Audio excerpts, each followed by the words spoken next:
स्वदेश न्यूज के खास कार्यक्रम स्वदेश शख्सियत में आपका स्वागत है। मैं हूं अरविंद चौहान। आज हमारे साथ हैं मध्य प्रदेश की कैबिनेट मंत्री संपतिया उइके जी।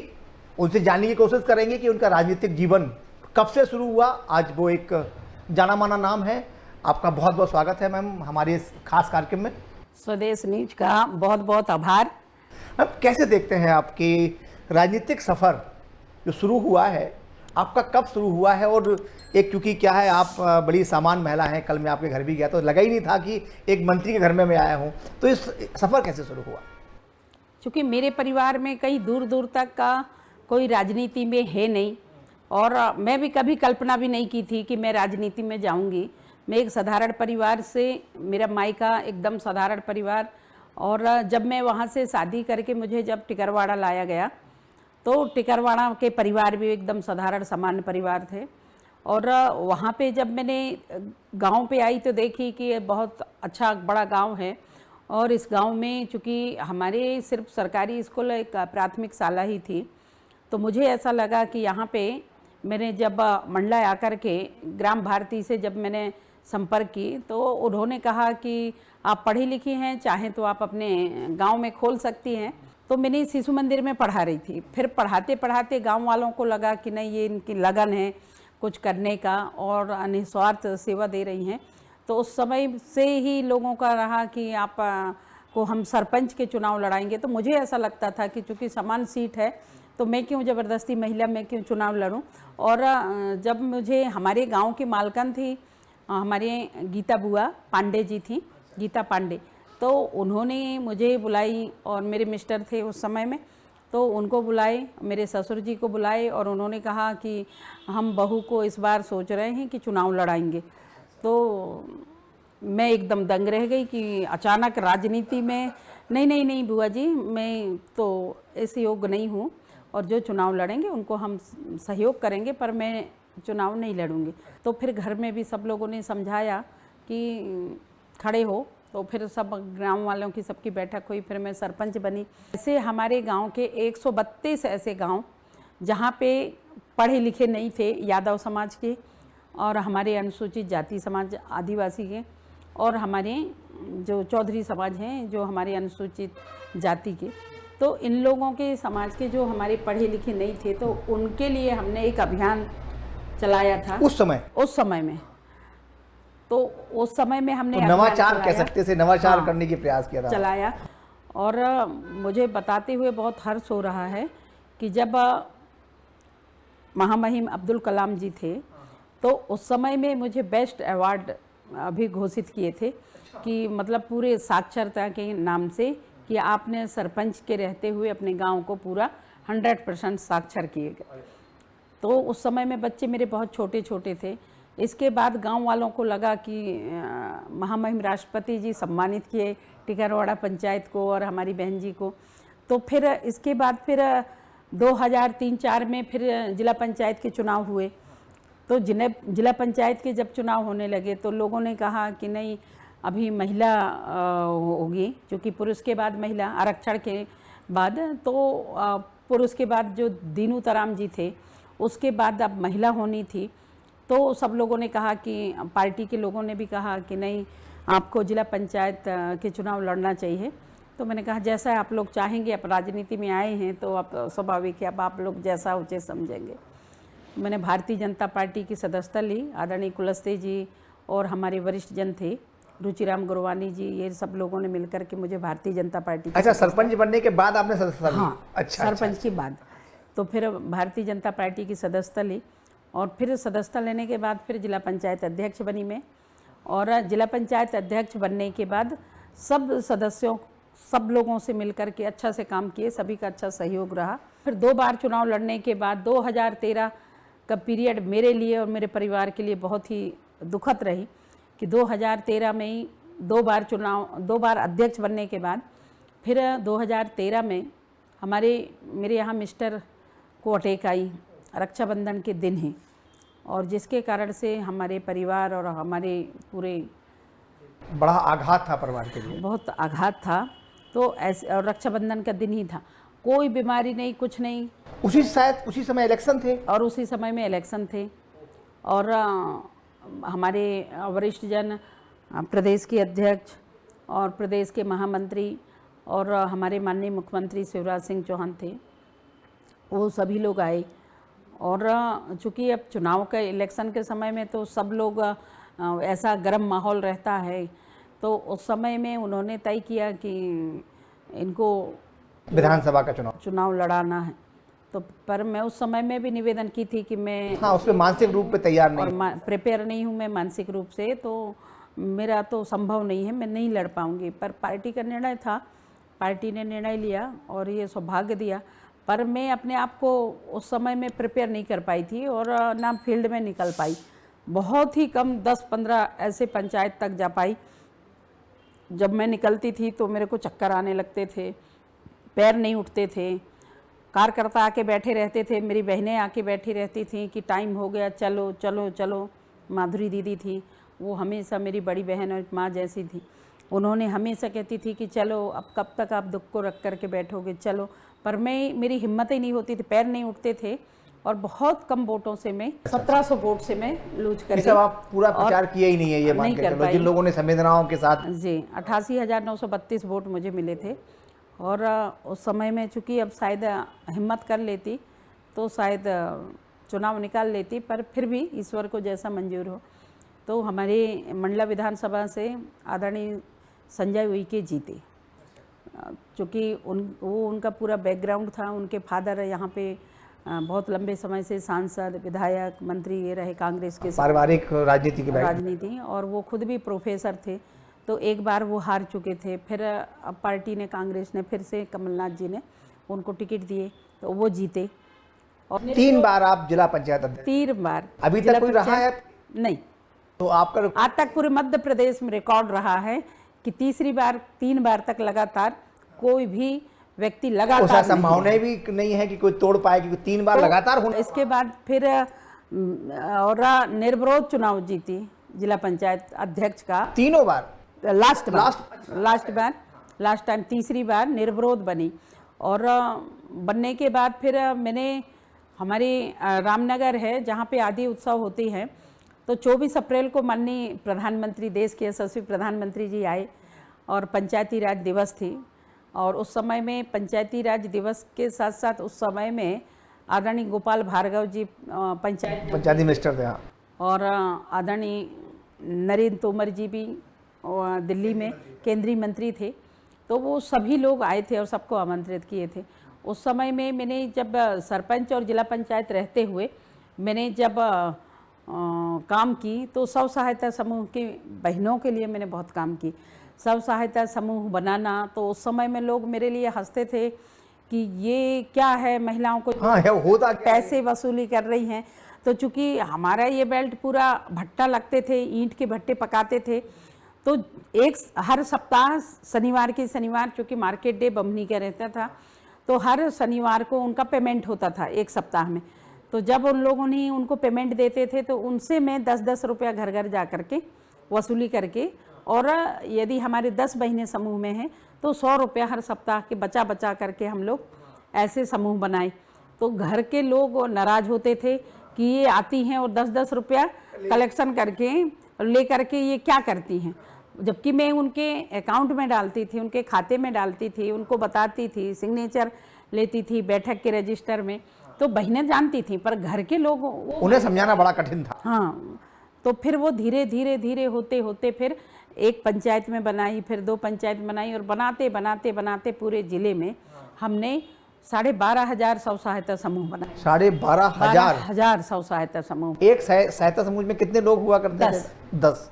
और जब बनाए तो बनाने के बाद हम लोगों ने इनके बीच बीच में हर विकास खंड के अलग अलग सम्मेलन करते थे। पर चूँकि देश के यशस्वी प्रधानमंत्री आ रहे थे, तो मुझे हमारे बड़े भाई आदरणीय शिवराज सिंह चौहान जी ने कहा कि बहन जी, प्रधानमंत्री को बुलाए तो हो, पर सम्मेलन अच्छी होनी चाहिए।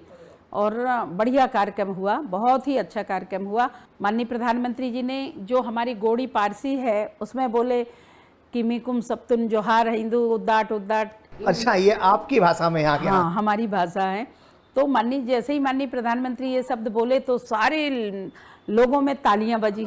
ये हमारी भाषा से देश के यशस्वी प्रधानमंत्री जी ने हमें संबोधित किया।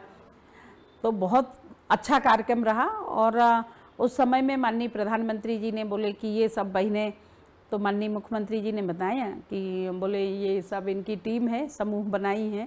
माननीय मुख्यमंत्री जी शिवराज सिंह चौहान से निवेदन की थी कि हमने समूह तो बना लिया है, पर हमारी समूह की बहनें आज भी वो जंगल जाती हैं, लकड़ी लेके आती हैं और शहर में जाकर के बेचती हैं, तो 2 दिन उनका खराब होता है। जितना उनकी मेहनत रहती है तो वो उतनी मेहनत, पर ये मतलब ये है भारतीय जनता, मतलब काम करने पे जो चीज़ मैंने कभी सोचा भी नहीं, और वो अचानक दिल्ली के लिए और इतना बड़े पद में भेजना, तो मैं एकदम भावुक हो गई और मुझे रोना आ गया कि ऐसे अचानक कैसे चमत्कार हो गई। तो फिर मेरे को मीडिया वालों ने भी पूछा कि भाई आपने कहीं गए क्या, किसी से निवेदन किए क्या, कभी दिल्ली गए क्या? तो मैंने कहा नहीं। तो आज स्वदेश न्यूज पे आप कह रही हैं कि आपने किसी से नहीं कहा ये बात? नहीं कहा, मुझे इस राज्य और ये है भारतीय जनता पार्टी। मैम, आपके पास एक बड़ा महत्वपूर्ण विभाग है, नल जल योजना, प्रधानमंत्री जिनकी आप तारीफ कर रही हैं, उन्हीं का एक मिशन है कि हम सबसे पहले पूरे देश के ग्रामवासियों को शुद्ध जल उपलब्ध कराएं। उसके लिए पूरा नल जल योजना का मिशन तैयार किया गया और उसके लिए प्रत्येक गांव में ये, और उसकी जिम्मेदारी आपके ऊपर है। पूरे प्रदेश में अगर नल जल योजना की बात करें तो ये काफ़ी लंबा समय हो गया है, तो क्या आपके विभाग ने अभी तक क्या तैयारियां पूरी हो गई हैं? कितने % काम हो गया है और कितने % काम अभी बकाया है? मैं तो सबसे पहले देश के यशस्वी प्रधानमंत्री जी को, गृह मंत्री जी को और हमारी पार्टी को हृदय से बहुत आभार व्यक्त करती हूँ कि जिनकी सोच देखें कि जैसे ही देश के यशस्वी प्रधानमंत्री 2019 में जब वो जीत के आए, लाल किले से इसकी घोषणा किए कि हम अपने जो ऐसे गरीब भाई बहनें हैं जो अंतिम छोर में रहने वाले हैं, उनको हम शुद्ध पेयजल देंगे। ये आपकी योजना मतलब सफल हो रही है, आप संतुष्ट हैं? बिल्कुल संतुष्ट हैं। एक बड़ा सवाल ये है मैम कि जब कोई महिला आगे जाती है तो उसकी जिम्मेदारियां बढ़ जाती हैं, एक मायका पक्ष, एक दूसरा ससुराल पक्ष। क्योंकि आप मायके पक्ष से सरपंच बनी हैं तो जिम्मेदारियां मायके पक्ष से भी हो जाती हैं, ससुराल पक्ष ने आपको बहुत कुछ दिया है। तो नारी शक्ति है, बड़ा सिंपलता बात है कि जब जवाबदेही के साथ जिम्मेदारी भी वहाँ होगी। तो मायके पक्ष के लोग क्या जानते हैं कि अभी जब आपने कार्यक्रम करवाया था तो वहाँ पुल बन रहा है, आपने घोषणा की है कि हमारे मायके में भी एक पुल बन रहा है, तो कितने लोग आपसे आसान्वित हैं और कितनी उम्मीद करते हैं कि संपतिया बहन जी हमारी भी मदद करेंगी? तो कैसे देखता, कितना प्यार मिलता है मायके से और ससुराल से? एक तो मैं आपको बता दूं कि जिस तरीके से भारतीय जनता पार्टी ने महिला सशक्तिकरण में बहुत अद्भुत काम किए, अनेक योजनाएं संचालित किए, जिसके जीते जाते उदाहरण मैं खुद भी हूं। मैंने कभी सोचा नहीं था कि मैं आप अरविंद जी आपके सामने मैं बैठ कर के और सुदेश जी के साथ बात करूं, पर आज ये स्थिति है कि आज सुदेश चैनल में मैं आज बात कर रही हूं अरविंद जी से, और एक साधारण परिवार और एक गाँव के परिवार में रह कर के, और मैं आज यहाँ आई। और जिस तरीके से महिलाओं के लिए अद्भुत काम हमारी सरकार ने किए हैं, भारतीय जनता पार्टी की सरकार, तो जब महिला यदि आगे बढ़ती है तो चूंकि पुरुष, मैं आलोचना नहीं कर रही हूँ, पर पुरुष एक जिम्मेदारी उठाती हैं, पर महिलाओं को दोहरी जिम्मेदारी। महिला चाहे कहीं भी पहुंच जाए, चाहे IAS बने या राजनीति में आए या व्यापारिक दृष्टि से आए, उद्योगपति बने, उनको अपने परिवार और अपने जो जिम्मेदारी मिली है उसका निर्वहन करती है। तो ऐसे दोहरी जिम्मेदारी का निर्वहन करनी पड़ती है। साथ में ही जो एक मायके से आती हैं और एक ससुराल से, तो महिला को जो जिस तरीके से अपने ससुराल पक्ष की जिम्मेदारी निभाती है, वैसे ही वो अपने कर्मभूमि, अपने मायका भी ध्यान रखती हैं। तो आपने जैसे कहा, सवाल ये है कि पुरुष अगर ससुराल के लिए कुछ करे तो लोग उसे आलोचना करना चाहिए, पर करते कहाँ हैं? तो मैंने जिस तरीके से जो उस दिन मैंने माननीय मुख्यमंत्री जी से मैं निवेदन की थी कि आपके आशीर्वाद से आज ससुराल गांव का हमारा ब्रिज बहुत शानदार बन गया, पर मेरे मायके पक्ष में जो हमारे इंद्री से लेकर के सुर्खी तक का ब्रिज नहीं बना है, तो कृपा करके उसको भी बना दें तो बहुत अच्छा होगा। और खासकर हम आते जाते हैं, वहाँ के हमारे जैसे बेटियां आएंगे पढ़ने, हम लोग तो ब्रिज में ही, जब ब्रिज नहीं था एक दूसरे साइड से हम जाते थे मुगदरा तरफ से, तो वो नदी में मैं बह भी गई थी। जब 13 किलोमीटर में साइकिल से आती थी पढ़ने, मात्र 2 बेटियां, मैं और मेरी एक सहेली थी वो, तो जब बारिश के समय में तूफान आई तो वो डोंगी थी छोटी सी, और वो बह गई। तो वो बहुत लंबी कहानी है। तो मैंने निवेदन की तो माननीय मुख्यमंत्री इतना उदार भाव से कहा कि नहीं नहीं, जब ससुराल का बन गया तो मायका तो बनना ही चाहिए। तो तुरंत ही उन्होंने जो प्राक्कलन 16 करोड़ का था उसके आधार पे उन्होंने तुरंत घोषणा की और ये 16 करोड़ रुपया का पुल अब ब्रिज तैयारी हो जाएगी। और अब कार्यक्रम था आपके गांव में अभी एक, वहाँ पे शादियां करवाई आपने 1125, उसमें कुछ निकाह भी हुए हैं जी तो आप कैसे सामाजिक समरसता की इससे बड़ी कोई बात नहीं हो सकती। जी। दूसरा, आपके इससे पहले मुख्यमंत्री थे शिवराज सिंह चौहान, वो मामा के नाम से वो प्रसिद्ध हुए हैं। और अभी डॉक्टर मोहन यादव यहाँ आए थे, इससे पहले हमने उन्हें कभी भी किसी भी कार्यक्रम में ये मोहन भैया, सबका भैया, इस टाइप के नारे नहीं, पहली बार। तो क्या आपने उनका मोहन भैया का नामकरण कर दिया है? हमारा चूंकि भारतीय जनता पार्टी की सरकार ने, हमारे यशस्वी मुख्यमंत्री जी ने जिस तरीका से लोगों का कहना था कि पहले भारतीय जनता पार्टी की सरकार में शिवराज सिंह चौहान, शिवराज सिंह मामा थे और शिवराज सिंह जी भैया थे, तो उन्होंने लाडली बहना योजना शुभारंभ किया।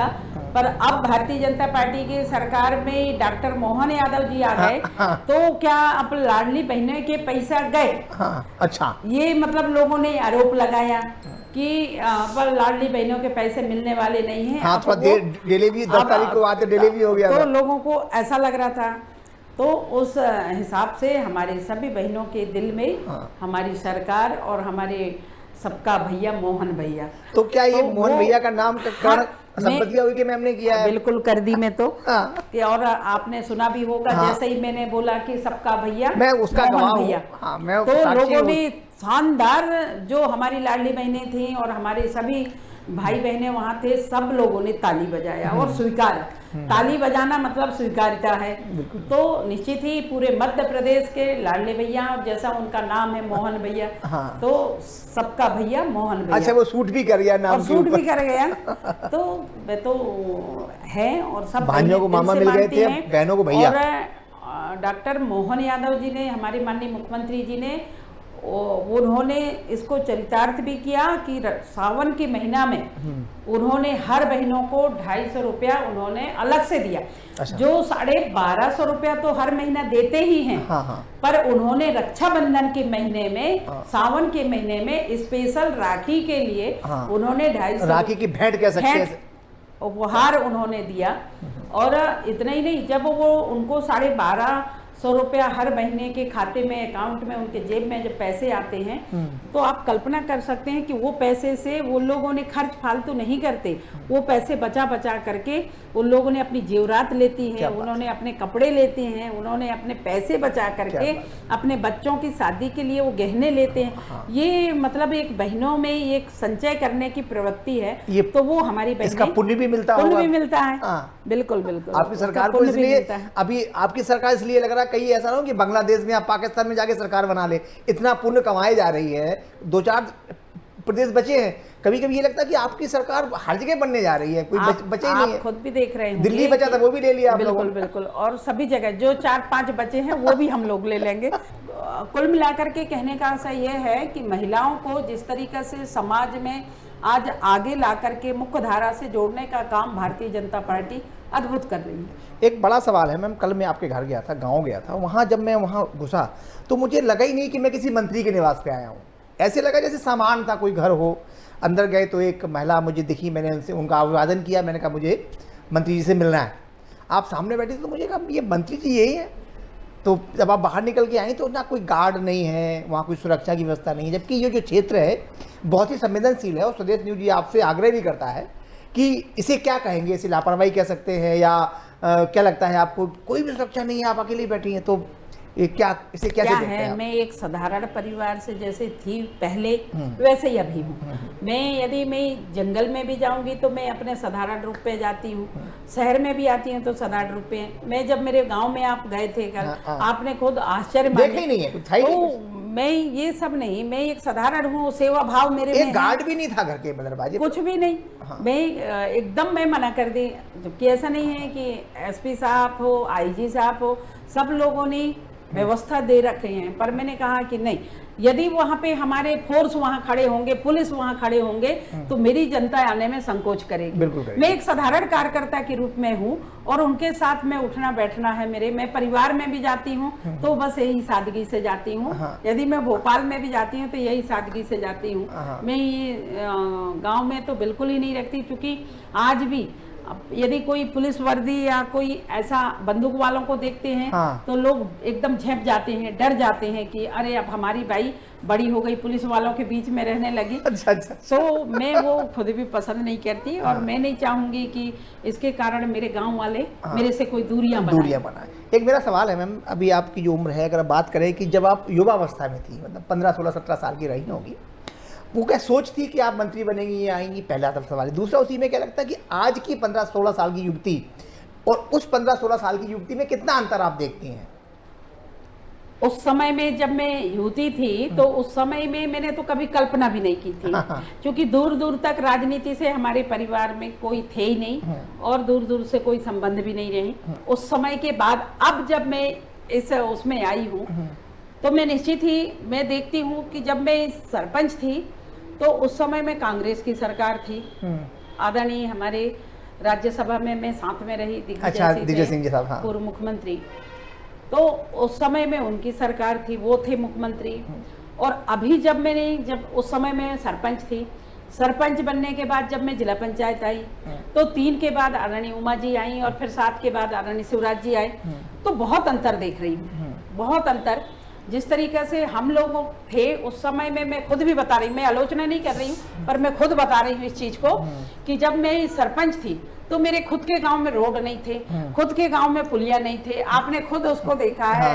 खुद के गांव में हमारी लाइट नहीं थी, चाहे वो हमारे कोई भी जनजाति गांव में यदि हम देखें तो ना वो हमारे बच्चों को पढ़ने के लिए लाइट होते थे, ना स्कूल होती थी, ना आंगनवाड़ी होते थे, ना उप स्वास्थ्य केंद्र होते थे, कुछ भी नहीं थे।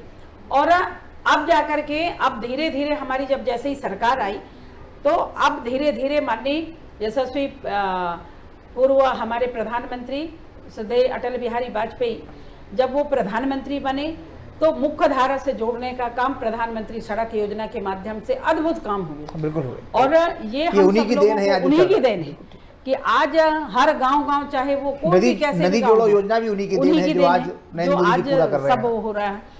नक्सली प्रभावित क्षेत्र है, निहत्थे जाते हैं, आप कोई नहीं होता आपके साथ, एक गार्ड होता है, तो डर नहीं लगता क्या? नहीं, अब सेवा कर रहे हैं, अब सेवा करते करते चले भी जाएंगे तो कोई बात ही नहीं है। और नक्सली तो अब हमारे यशस्वी गृह मंत्री आदरणीय अमित शाह जी ने बिल्कुल पत्ता साफ कर दिए। अब तो उनको भी आने में अब डर लगने लगा कि यहाँ के इतने पावरफुल सरकार है। छत्तीसगढ़ से जब खदेड़ते हैं इधर तो मध्य प्रदेश में आते हैं और मध्य प्रदेश से जब खदेड़ते हैं तो पता नहीं कहाँ जाते हैं। अभी तत्काल में ही हमारे यहाँ पे 2-3 घटनाएं ऐसी हुई। तो निश्चित ही जिस तरीके से हमारे गृह मंत्री के मार्गदर्शन पे सरकार बहुत अद्भुत काम कर रही है और अच्छा काम कर रही है, जिसका रिजल्ट आज हम देख पा रहे होंगे। चारों तरफ ये आवाज़ उठती थी, चाहे बालाघाट में हो, डिंडौरी में हो, मंडला में हो, ये पूरे जंगल से लगे हुए महाराष्ट्र के किनारे किनारे वो सभी जगह पे आज अब धीरे धीरे अब नक्सलाइटों का पत्ता साफ हो रहा है। अब उनको भी सोचना पड़ रहा है कि अब हम कैसे एंट्री करें। चलिए मैम, आपका धन्यवाद। एक आखिरी एक अपील आपसे जरूर चाहेंगे, जो जल जीवन मिशन के माध्यम से पानी लोग बहुत व्यर्थ करते हैं, चाहे गांव में हो, आपने कभी देखा होगा, निकल रहे होंगे लोग पाइप लिए बैठे होते हैं, सड़क साफ करते हैं, तो उनके लिए क्या अपील है आपकी?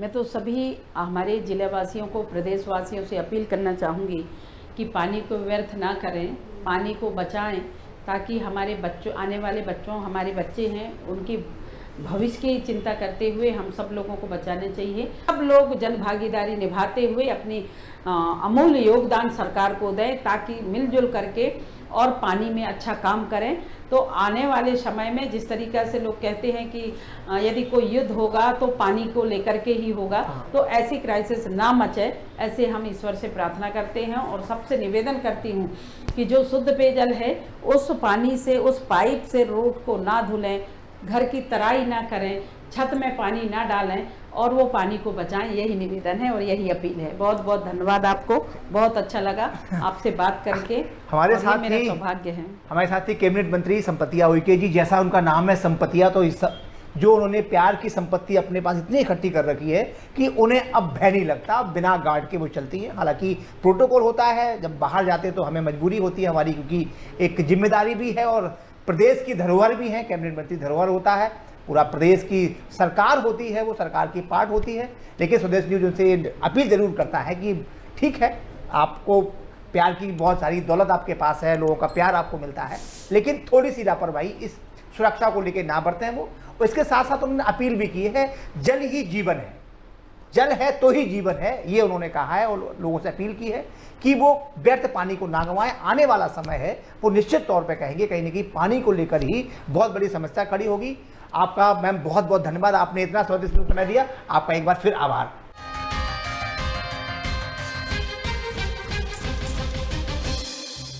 लेटेस्ट खबरों के लिए लाइक, फॉलो और YouTube पर सब्सक्राइब करें, बेल आइकन दबाएं, साथ ही विजिट करें swadeshlive.com पर।